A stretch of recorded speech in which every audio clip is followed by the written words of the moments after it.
Okay. Morning, Chris. Yep, good morning. Okay, ready? Yep. Now call the meeting of the Carter County Board of Commissioners. Please rise for a moment of silence, prayer, and pledge of allegiance. Oh God, thank you for the gift of this new day, and thank you for the blessings of this life. Today, we ask you to bless the hands and hearts of the many professional individuals that provide care and support of those less fortunate who suffer from intellectual, developmental, and other disabilities regardless of age. Thank you and bless all of you for providing quality care of life to those in need. Amen. I pledge allegiance to the flag of the United States of America and to the republic for which it stands, one nation, under God, indivisible, with liberty and justice for all.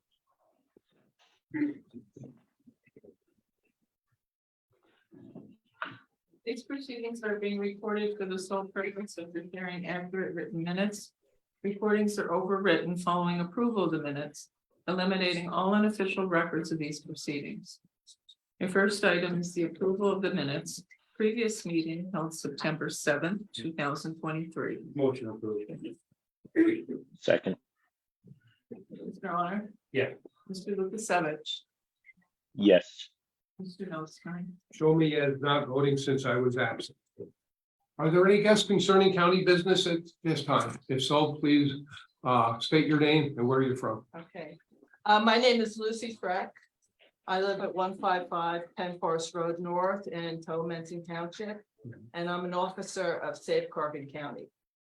So I'm here to first say thank you for letting me speak. And at the last commissioners meeting, it was stated that a meeting and perhaps several meetings would be held with former users of sewage sludge or Cinegrove. Safe Carbon County would appreciate being invited to the session with these individuals.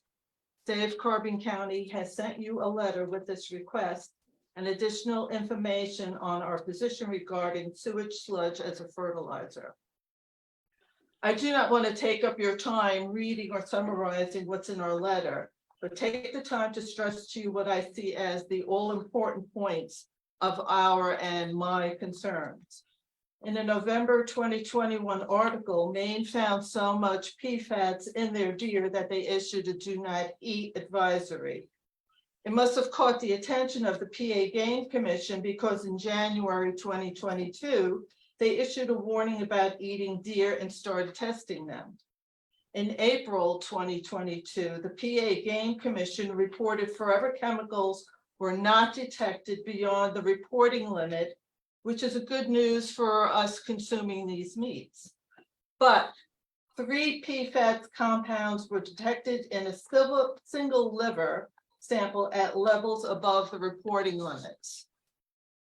So while I agree that it's inappropriate to draw conclusions from a single liver sample, I also agree that we all, including our government agencies, representatives, and senators, must delve deeper into the presence of these chemicals in our environment and food supply, and testing sewage sludge to really ensure that they are safe for our farmers to use as fertilizers on our farm fields. Like the canary in a coal mine, we are being warned about the true dangers of sewage sludge. Now is the time to take actions necessary to keep the public safe. But we have no voice in this discussion. Our local officials have no voice to discuss or raise concerns for us, take actions, or to protect us. Whether you are pro or anti-sludge, you have no voice. I want us to have a voice and see this resolution as our start to getting our voice back. So thank you for listening to my concerns. Thank you for continuing to contemplate our resolution before you. Thank you very much. Thank you. Any other guests? Mr. Christman. My name is Roy Christman. I live at 6495 Coco Drive, Lehighton. I want to report that Carbon County resident Linda Christman is in Red Lodge, Montana. That's Carbon County, Montana. And she took a a large number of pamphlets and brochures from Carbon County, Pennsylvania. And has talked already to the Carbon County, Montana administrator. I don't know what she's doing quite beyond that, but we now have kind of a sister county in Montana. And maybe Linda will tell you about it when she gets back. She's probably talking about sewage sludge, but I'm not sure. So anyway, I just wanted to report that. Thank you, Roy. Any other guests concerning county business at this time? And I do wanna make a comment on what was her last name, Lucy? Correct. And I don't know if you know where I've always been on this, and there was supposedly a scheduled meeting, to have a meet with them. And I'm against that because I think everything should be presented to the public, not just to us. You know, we sit here all the time and say we're transparent. And on this case, I just don't get it. I don't know why, you know, there's 22 or whatever it is, 20 municipalities throughout the whole county that are signing on to this. And I think if this got to get any traction that goes across the state, this has to start here with the commissioners doing a resolution on this. And the resolution only says we're suggesting that something should be done about it. It's not, we're not changing the law. We're asking to have things done. And actually this morning I was on with another individual that was a farmer. And there's farmers that are against this. You know, there's a lot of them that are against it. And there's different ways to do it, that maybe certain areas could have different regulations, because what I was told, there's some farms that are having it put on 3 times within a year. And that's in excess. And then it's up and it smells for 3-4 weeks, where it should be tilled in, and they're not even following the proper procedures for that. So I think sitting here as a government entity, I mean, we're the 3 highest officials in the county. You know, everybody thinks the state representatives and senators are, but we're the local government. And I think we have to take action for this. You know, so I'll see what I can do with that. And I see that maybe I'm torn a little bit between meeting with them, because I like the answers too. But I don't think it should be done behind closed doors. I think we can have a civilized meeting and have it with them. And everybody knows the scapegoat that they're going to get attacked. I mean, I think every week we get attacked as commissioners on something, and we deal with it. And I think other people should deal with it also. All right, so let me go ahead, if I could clarify, and if you look at the email chain, you'll see Sinagro, who I reached out to learn more about this issue from the industry perspective. One, they absolutely said we'd love to meet with the Board of Commissioners. And secondly, they requested the opportunity to meet with the public also. So both of those are in the making. Both a private opportunity to discuss with the Board of Commissioners, our Planning and Development Director, our Chief Clerk, and our Solicitor, and then a follow-up meeting that would be a public meeting. So those things, Commissioner Arner, that you addressed are being programmed. And I would just say, and I think that is the proper way to go. So we're educating ourselves from the other side, and then we can get the 2 groups together in possibly a public forum and discuss the issues and concerns. Yeah, I think one thing I would add, Commissioner Notzien, also is we did reach out to the borough of Jim Thorpe to provide us an opportunity to engage with their sewer plant operator, so we can kind of understand the process from the very beginning. You know, how it starts at the local level to the commercial use of this product.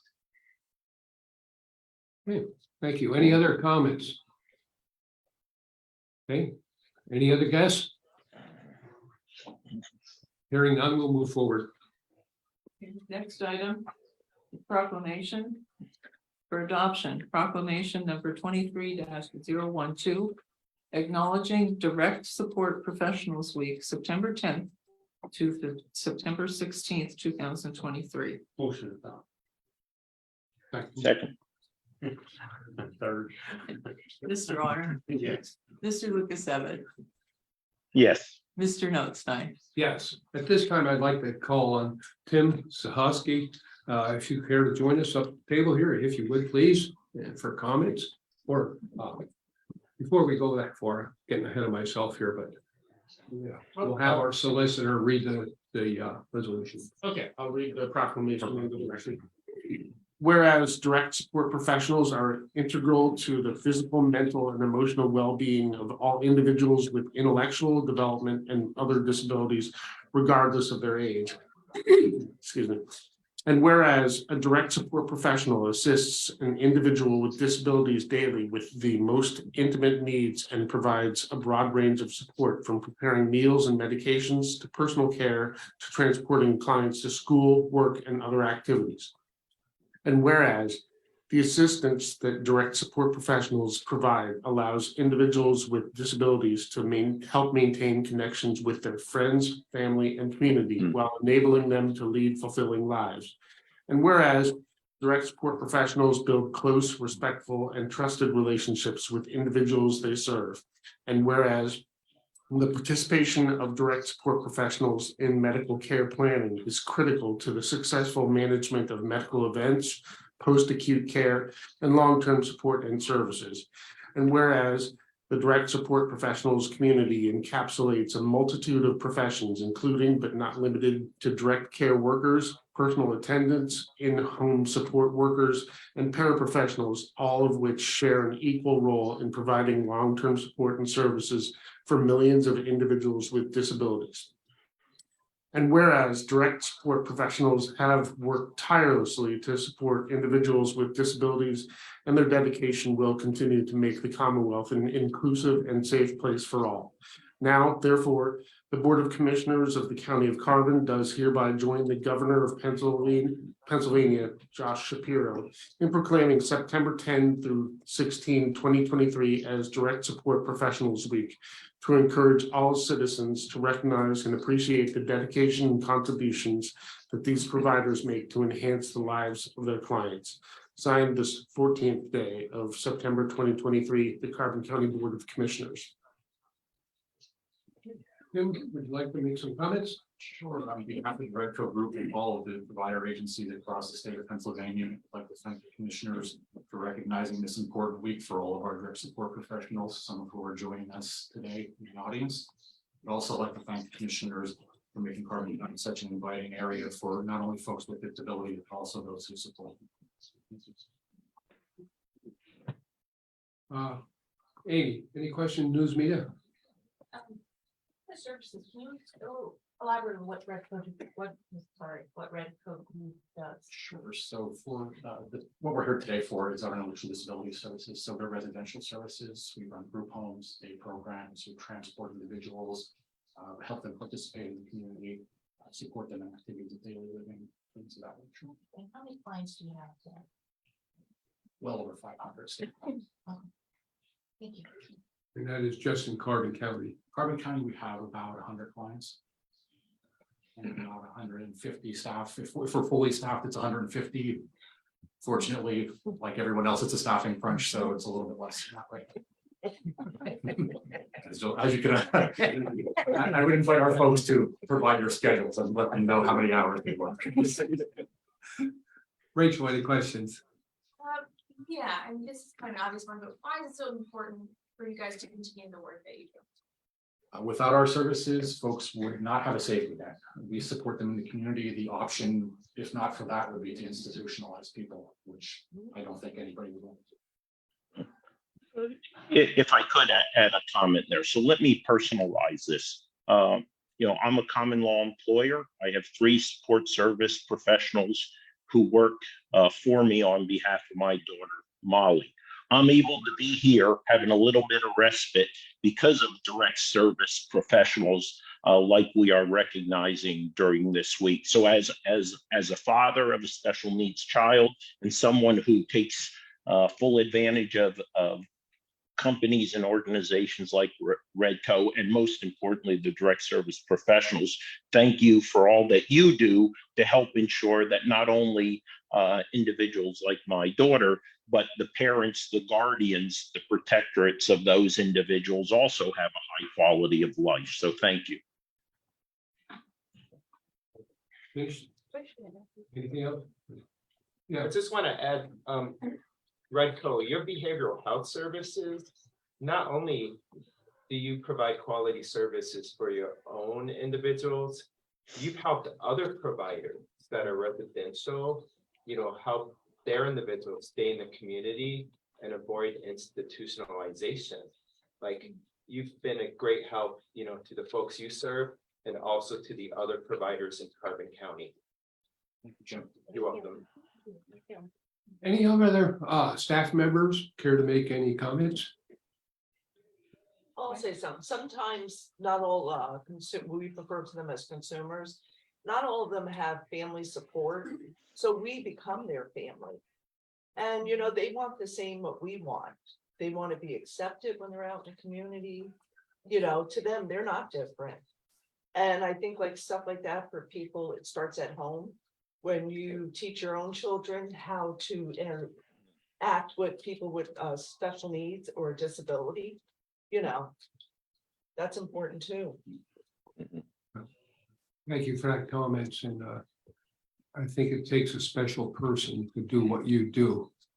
And I thank you for everything that you do for our people with special needs and disabilities, intellectual and physical. Thank you so much for what you do for those people. Appreciate it. Now, good part. I don't know who you want in a photo, like to get photo op, and we'll try to do it a little bit virtual here with Chris in the background. That's all right. Don't want to exclude them. So, whatever from the Redco group would like to join us up here, Okay, all right. or right up front. Okay.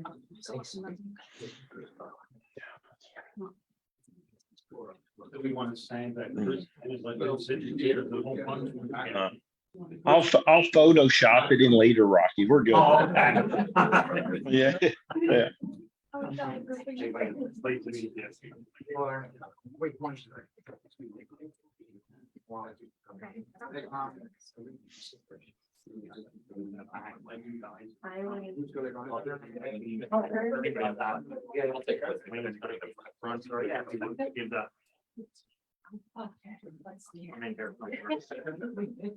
At least I'm in the middle, then usually photoshopping out. You want to? Yeah, we do have a young gentleman here that would like to make a comment as well. So, I got a support from my family here, also from my step, and see, my mom doesn't support me anyway because she's too busy taking care of her husband, and I don't get much support from her because she's not in my life as well as she does be in my life. And also, when I do care for her, it's not that I don't hate her. I do care a lot about her. I just don't get no love and support I got from these guys right here. Because, and they've been my family for how long? Thank you, Wayne. Thank you, Wayne. thank you so much for that. This is the other side of the story that what the people, the public really needs to hear, how it affects the lives of so many other people. It's made about 120 or whatever it is here in Carbon County alone. So thank you for that. Now, I'm going to present this to you then. Thank you.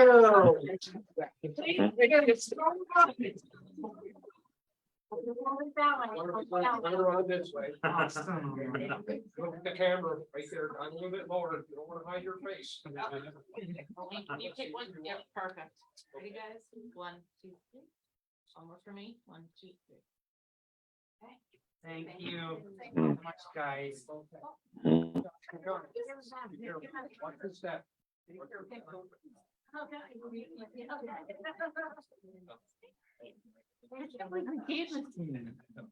Wow. Wait, great job. Tim takes that. Oh, that's cool.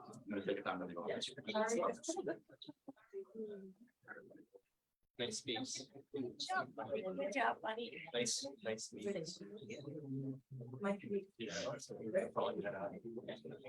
If you would like to leave, you're more than welcome to stay for the meeting if you have the time. If not, we certainly understand. Thank you. Thank you. Thank you. You're welcome. Everybody. The good part of our job. When things like that. Yeah. Thanks. We'll talk to you later. Yeah. Okay.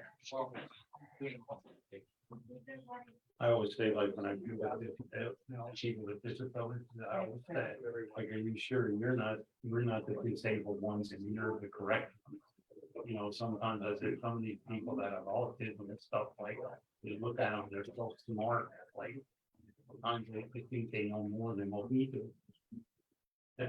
No doubt about that. Okay, I think we can move on. The next item is the report of executive sessions held. There were none. Okay, the department reports, the budget transfers, Motion approved. Second, Mr. Honor, Yes. Mr. Lukasevich, yes, Mr. Notstein. Yes, There were no supplemental appropriations. Expenditures approval of payroll check numbers 75525 through 75537. And direct deposit check numbers 6056905 through 6057342. To the payroll paid through the payroll fund checking account for all county funds totaling $661,134.91. This is the payroll dated September 8th, 2023. Motion to ratify. second, Mr. Honor? Yes. Mr. Lukasevich? yes, Mr. Notstein? yes, The next item, I asked, would the board entertain a motion to amend the agenda that was specifically advertised for today's meeting? It's under the heading expenditures. Motion to ratify or amend. second, Mr. Honor? Yes. Mr. Lukasevich?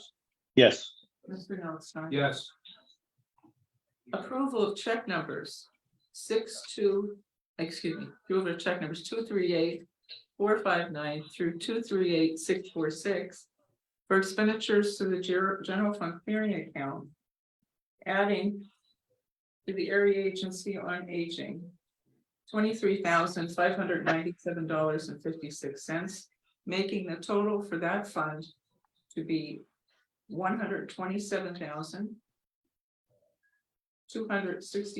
$127,261.99. And then correcting the weekly total to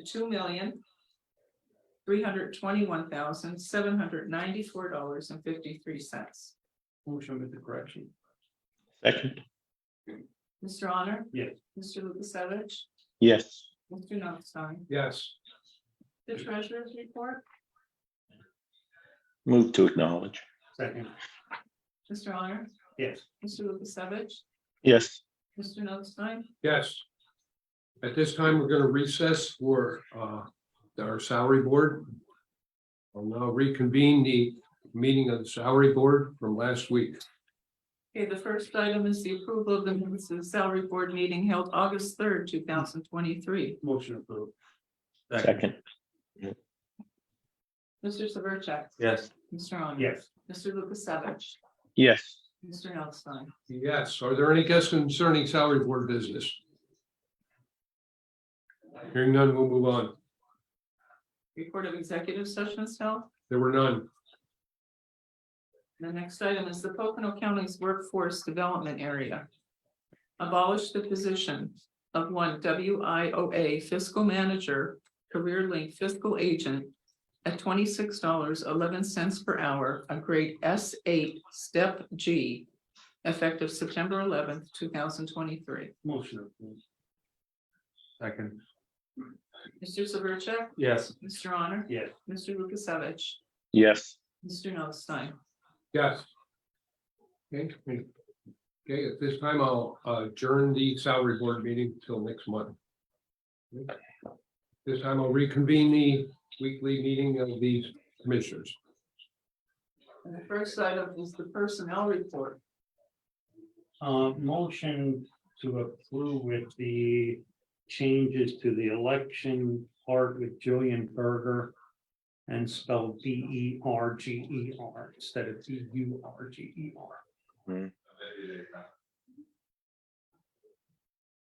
second, Mr. Honor? Yes. Mr. Lukasevich?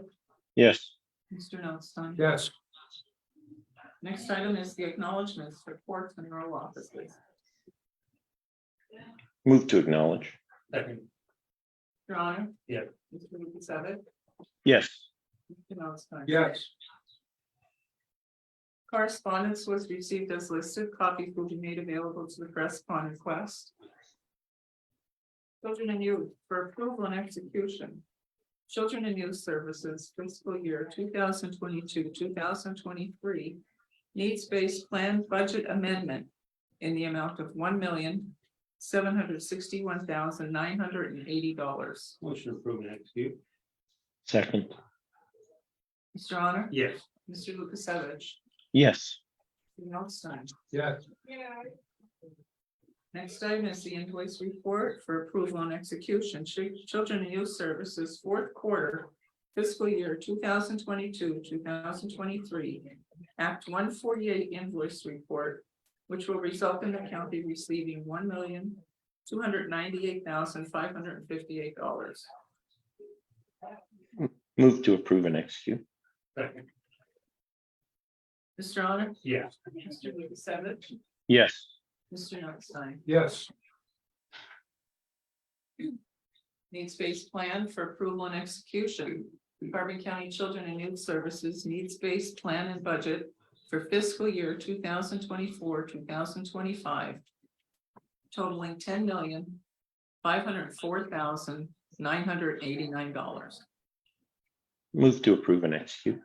Second, Mr. Honor? Yeah. Mr. Lukasevich? Yes. Mr. Notstein? Yes, if I could, at this time, we have Jill Geisinger, our Director of Children and Youth, if you'd like to make some comments, Jill.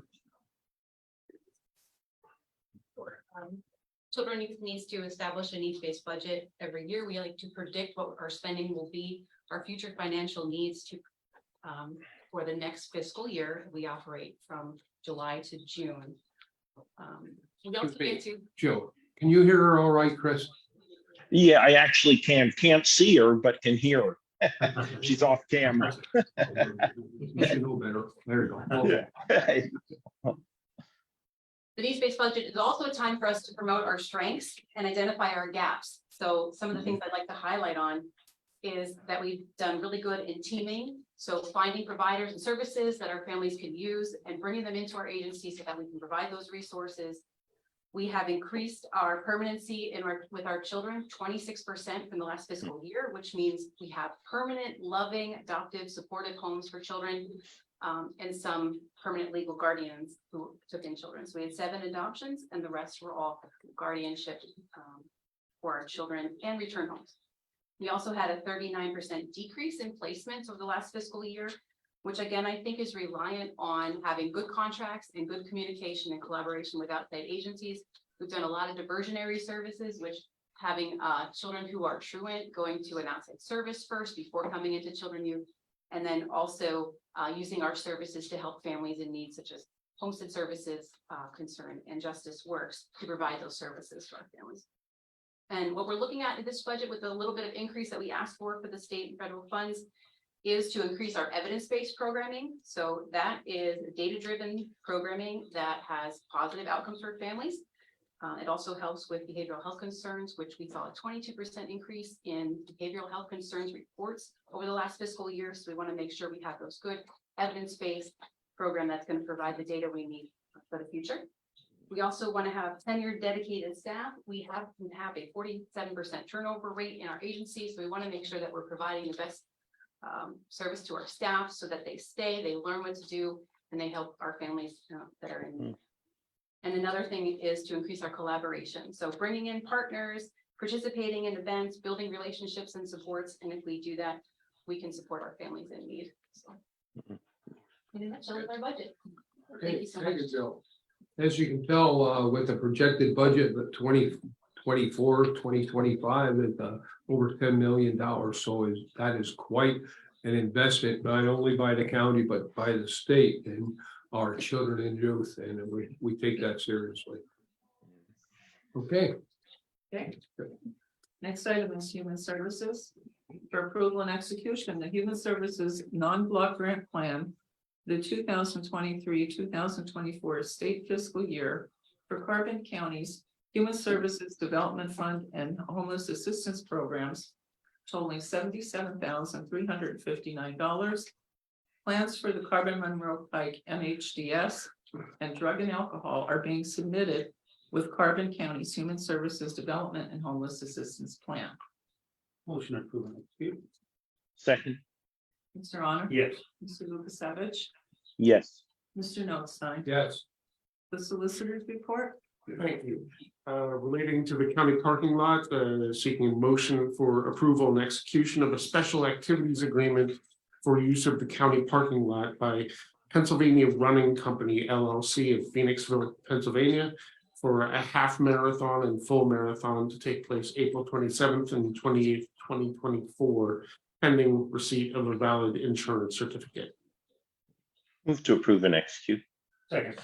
Mr. Honor? Yeah. Mr. Lukasevich? Yes. Mr. Notstein? Yes. And likewise, seeking approval and execution of a special activities agreement for the use of the county parking lot by Lisa Napolitano, Running with the Angels Incorporated of Jim Thorpe, Pennsylvania, for a fundraiser running event on May 11, 2024, beginning at the pedestrian bridge to Weissport. Move to approve and execute. Second. Mr. Honor? Yes. Mr. Lukasevich? Yes. Mr. Notstein? Yes. Under GIS and mapping, seeking a motion for approval and execution of a master service agreement with Pictometry International Corporation doing business as Eagle View of Rochester, New York, for 2-flight 6-inch aerial ortho imagery and 6-inch oblique imagery capture. Eagle View Connect for a 6-year term at a total cost of $21,420 per year. The term of the agreement will automatically renew until either party notifies the other in writing of their intent not to renew the current term at least 120 days prior to the renewal period. Move to approve and execute. Second. Mr. Honor? Yes. Mr. Lukasevich? Yes. Mr. Notstein?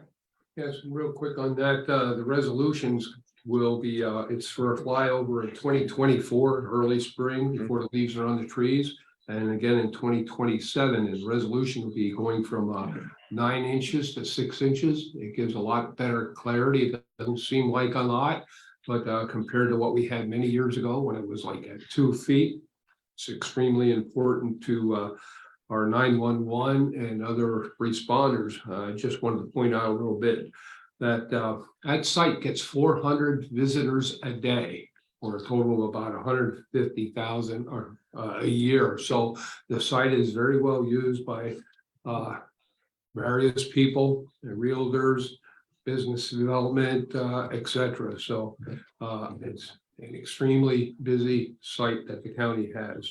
So I'm glad that passed.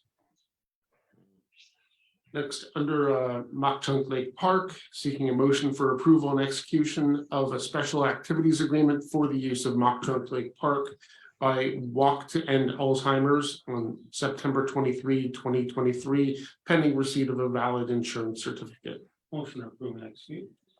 Second, Mr. Honor? Yes. Mr. Lukasevich? yes. Mr. Notstein? Yes.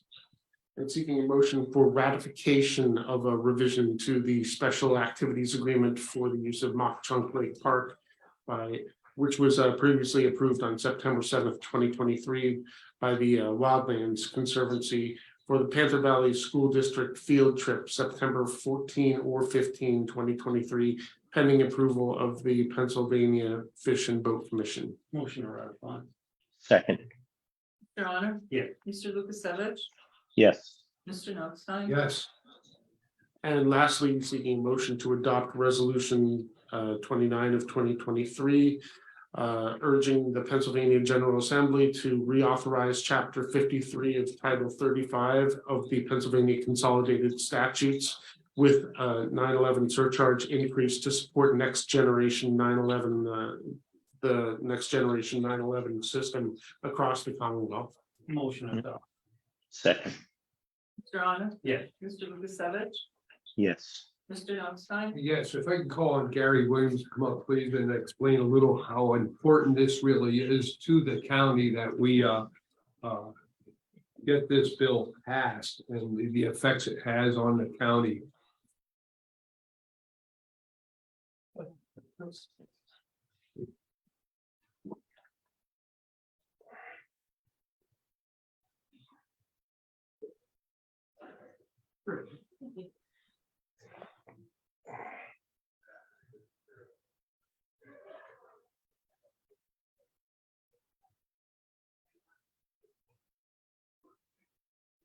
Okay. Well, we definitely need more money, Wayne. I'll start that way. I prefaced though. In 2015, before prior to that, we had what's called Act 7856 money. Basically, it was split. So we had the phone lines were charged $1.50 from wire Act 56 it was at the time. So from 2015, they moved it up to $1.65. When we all urged them to do it the right way, go to $2.25. But that fell on deaf ears, and we only got 15 cents added to that. However, now we're at the sunset that's coming up January 31st of 2024. I think it's very important that everybody realizes how important item one is and the fees that come along with it. Technology is expensive, equipment's expensive. The $1.65 isn't. I live in within my means, but we try to put equipment on towers for our responders and really get us in, prepare us for when we have to go digital. But we need more towers, we need more equipment on these towers, and that costs money. The state legislator, I think need to get back and they need to push what I go with the CCAP recommendation, which is basically $2.30. And then every year after that, there's an increase due to inflation. I think that makes the most sense for our centers. Reality is that we can keep up with the technology that's before us and everything that happens. I mean, we just saw last week when 911, we had the outage when 20 counties go down. Didn't really, I'm not going to say it didn't affect us, but the tools that Carbon County has, we were the only ones that were answering calls without answering calls and getting the dispatches out. So we were using 2 softwares to talk to our callers at the time with no phones. I think that's impressive. What happened then was when we started doing it, other counties started reaching out. Schuylkill then turned on their rapid SOS and started doing the same of what we were doing that day. But as you can see, technology is very expensive. I mean, everything's expensive. We just need more money. Otherwise, we're going to be. Otherwise, what happens is we get currently through Act 12 money and the phone lines. I get around $1.5 million from those phones. I try to live within those means. If that goes away, unfortunately for the commissioners here, taxpayers got to pay what I spend up there at that time. So I think it's very important. Let me expand a little bit on that rapid SOS and what that really does. They get, really don't even get a call, but something pops up on the screen and it pinpoints where that call is coming from GPS. On the cell phones. Landlines were working, but cell phones were not. I had an incident on Friday where using this technology, it went exactly to the address where the call came from. And they're able to pinpoint it. The big drawback of the system is that it takes a lot more time to answer. They'll get that pop up on the screen. They'll type in the message, 911, what's your emergency? So now instead of verbally doing everything and typing it in as they're getting the information, it now has to be input by hand as it comes up on the screen. So we had Friday, when this was occurring, we had one dispatcher in Monroe County assisting over there, and our phones are compatible. So she was able to assist from Monroe County. We did forward calls. She took about 10 calls, I believe, and be able to tie into our system and handle it from that end. At the same time, we had 4 dispatchers on duty. And they were pretty busy trying to keep up because now with the process and having to do it by text, it takes a little bit longer. But it's extremely important that we keep up with today's technology and expand our microwave system to give better coverage to our emergency responders. Let's take this instance in Chester County there. when you have multiple agencies out there, we have a lot of areas that are dead spots, they cannot communicate. So when we have an incident such as that, it doesn't have to be escapee, but any emergency, whether it be an aircraft down or lost persons, etc., we need the communications, and it's near impossible to get 100%, but I certainly think we can improve on our system, but without this additional funding, we can't afford to do it. And the other thing is, according to CCAP, there is finally some movement in the Senate, and hopefully they will get it passed before the end of this session, because as we all know, they're just going back in this month. They have very few days to do it. If they go on break before the end of the year, if it's not passed, we know it's not going to happen in January. So at the end of January, that money goes away. So that's over, $100,000 a month, so it means a lot to the county. So we're pushing it. Other counties are pushing it. And that's why we're passing this resolution, and we'll forward this to PEMA and our elected officials. And I think when you even look at this right now, it's like what you have so far, it looks to me like we're gonna probably have you could have 2,000-3,000 more calls. Yeah, correct. Which people look at the money side of it, but then it's also gonna, maybe we'll have to add staff here. Yeah. It's like it's gonna be devastating to the county if this doesn't go through. Definitely. I mean, it's like just just hiring one person, or even trying to hire one person, how hard it is. That's a stressful job. It's hard to even get people, but I think people gotta realize the calls keep going up and up, and it's gonna keep getting worse. And if this is going, who knows where the money, you know what I mean? How much you have to tax on this. I'm not sure why they won't increase it, right? I mean, this should have been done. Let's not beat around the bush. And it would solve it, maybe the counties that are having hiring issues, now they have more money to utilize for trying to get out of these commercials, whatever they need to do. Also the technology and all that kind of stuff. I mean, for instance, we have the Broad Mountain Tower, for instance, for the public to understand, is we have to move our equipment off that tower because it's unstable a little bit. And we have to put it on, we got permission to go onto the state tower right next door.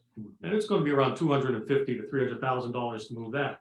But we're also trying our best to add equipment to other towers to enhance our communications with our responders. So it's an act to follow here. The story we're getting from a lot of legislators are that they see it as a tax increase and not a surcharge. But what they're doing, and I've told our legislators to their face that when you vote no to pass something like that, you're voting for me to raise the taxes. We have to provide that service. We have to. I mean, you know what the constituents would do if we wouldn't, if nobody's there to take the call. We're bare minimum now at times with only 2 dispatchers on, because if something happens or 2 things happen in different ends of the county, or they're doing emergency medical dispatch instructions, trying to save somebody's life during a heart attack, that takes time. And if we don't have sufficient personnel, well-trained personnel, experienced personnel, that's a problem. It's a liability to the county as well. So I think our state has to step up. Just because they don't want to raise the taxes, don't push it back on us. Thank you. Thank you, Gary. I'm good. You're good. Okay. Okay. See you guys. Okay. Don't leave yet, just in case media has questions. Okay. Okay, any further business? Okay. Hearing none, commissioners reports. Mr. Honor, None at this time. Mr. Lukasevich, Nothing. Mr. Notstein? Yeah, just real quick, we had the training center committee, police, fire, EMS had an event this past Saturday with where elected officials and candidates and consuls and members, supervisors, mayors, etc., borough managers. We only had 16 participants, but overall the participation, I was concerned about people getting involved and just sitting back and listening, but they grabbed hose, they drug a hose line, they handled the nozzles, they watched 2 separate police scenarios, 1 active shooter, 1 a felony stop. I think almost all that I talked to were those that attended were really impressed by what we have here, what we're doing here, the training we're putting out here. I wish we would have had better turnout, so at our next committee meeting, we'll probably discuss doing it again, because I think those people, I think we had about 6 municipalities that have 1 or 2 members here, as well as a news media from the Lehigh Valley attended and participated, and we had some coverage there as well. So I think it went good. I think the elected officials learned a lot from their comments, and I think it went good, better than we expected, except for the turnout. I don't know, Chris, if you had any comments or you attended and. Yeah, no, Wayne, I'm gonna say as I talked to both Chief and Nesquehoning Fire Department and Sheriff Ziegler, excellently well done, well organized event, highly informative to all. I was with one of the groups and they only had the most positive things to say. And importantly, they understood, why we need to ensure both at the municipality and the county level that we have the best trained, educated, and incentivized, first responders in the Commonwealth of Pennsylvania. And we need to be committed to do that. And that program that ran this past weekend helped, I believe, solidify support for the training that takes place up there. So very well done. Thank you, Chris, for those comments. Okay, that's all I have. Meeting adjourned. Amy, would you like to go first? I think we covered a lot of it in our by department heads and that. Going back to the 911 thing, what is your overall budget? So how much percentage of the schools is 1.5 million? 2.3. Yes. So it's up there. About half of your budget. Correct. And that, I believe, is all I have, and thank you. Okay, Rachel. If the 911 thing again also, can you kind of just explain why what you do is so vital to the community? Well, the dispatchers up there save lives, basically, proper. Somebody's house burning inside, they get the responders there quickly. Effectively, all the equipment has to, if you call, you expect your cell phone to work, you get through landline, same as anything, any device you use, you get to the right county. And that takes money for that information to come into us. Real quick, Harry, on the saving lives and the emergency of medical dispatch that the dispatchers do, how to do CPR, etc. They deliver babies over the phones, Yes. What to do in emergency, should the cord be around the baby's neck, etc. They have their procedures to follow. They have a program in the computer that they can give the instructions over the phone. And takes about 300 hours of training to train a dispatcher. So they have to be alert, have to pay attention, be able to convey the messages to all the emergency responders out there. So they do truly save lives over the phone. We have 3 frames up there, well, there's probably 6 frames up there, 3 for saving lives and 3 for delivering babies at this point. Yeah, true story. Yeah. And I think even like last year when they added it on that you could text. Yes, So there's actually people that could be hurt that can't talk, that can text. That's like a big thing. yes. If somebody's out on the trail and get hurt, and then you can, you'll know where they're at. And to talk to that, where even if the domestics, we're also finding that use of the text that I won in Lehigh Gorge Yeah. for accidents, rafting accidents. Yeah. When they don't have cell service. Yeah. They could get out text, Yeah. text out, believe it or not. I think that was the big thing that was added on. Yes. That was really good, I think. Correct. And that was part of the tour on Saturday, after the 2 scenarios. We only had enough people for 2 groups, but we were ready for 4 groups. Do 4 scenarios at the same time, but then a few of them took advantage of touring the communication centers, who were some that were never there. So it was very educational. I hope we did a good job with that. So, okay. Anything else? Okay, have a good one.